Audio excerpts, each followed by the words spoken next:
दोस्तों, एक समय की बात है जब एक शांत गांव में दो भाई रहते थे, हैप्पी और लकी। उनके नाम उनकी ज़िंदगी को दर्शाते थे, लेकिन बहुत अलग तरीक़ों से।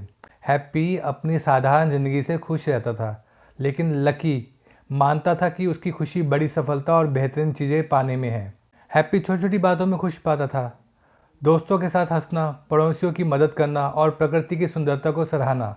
दूसरी ओर लकी अपनी दौलत और पहचान के पीछे भागता था, यह सोचकर कि यही इसे खुशी देगी।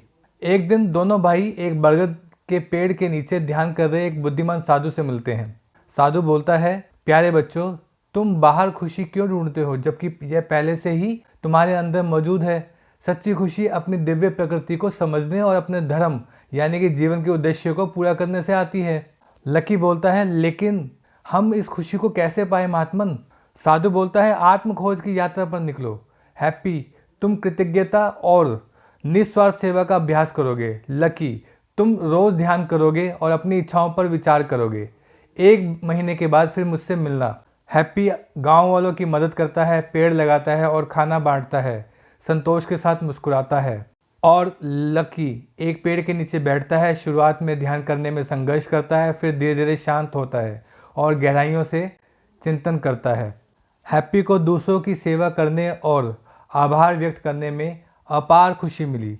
लकी ने अपनी इच्छाओं की क्षणिक प्रकृति को पहचाना और स्थिरता में शांति पाई। दोनों भाई साधु के पास लौटते हैं, शांति और खुशी से भरे हुए। साधु पूछते हैं, मुझे बताओ तुमने क्या सीखा। हैप्पी ने कहा, मैंने सीखा कि देना और आभार व्यक्त करना ऐसी खुशी लाता है जो कभी ख़त्म नहीं होती।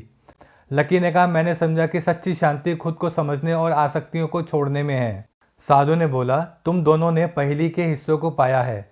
सच्ची खुशी निस्वार्थ कर्म यानी कि कर्म योग और आत्म जागरूकता यानी कि ज्ञान योग का संतुलन है।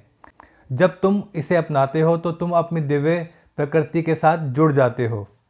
दोनों भाई गांव लौटते हैं और इस ज्ञान को फैलाना शुरू करते हैं। हैप्पी सामुदायिक सेवा परियोजनाओं का आयोजन करता है, लकी ध्यान और छोड़ने की कला सिखाता है। गांव एक सामंजस्यपूर्ण और खुशहाल स्थान में बदल जाता है। और इस प्रकार हैप्पी और लकी ने सीखा कि सच्ची खुशी इस बात से नहीं आती कि तुम क्या हासिल करते हो, बल्कि इस बात से कि तुम क्या बनते हो। उनकी यात्रा ने कई लोगों को प्रेरित किया, यह याद दिलाते हुए कि खुशी पहले से ही हमारे अंदर है, खोजे जाने का इंतज़ार कर रही है बस। तो दोस्तों, आप भी अपनी सच्ची खुशी खोजें, दूसरों की सेवा करें, भीतर झांकें, अपने धर्म को पूरा करें। यदि इस कहानी ने आपको प्रेरित किया तो इसे किसी ऐसे व्यक्ति के साथ शेयर करें जिसे इसे सुनने की आवश्यकता है। आइए साथ में खुशी फैलाएं।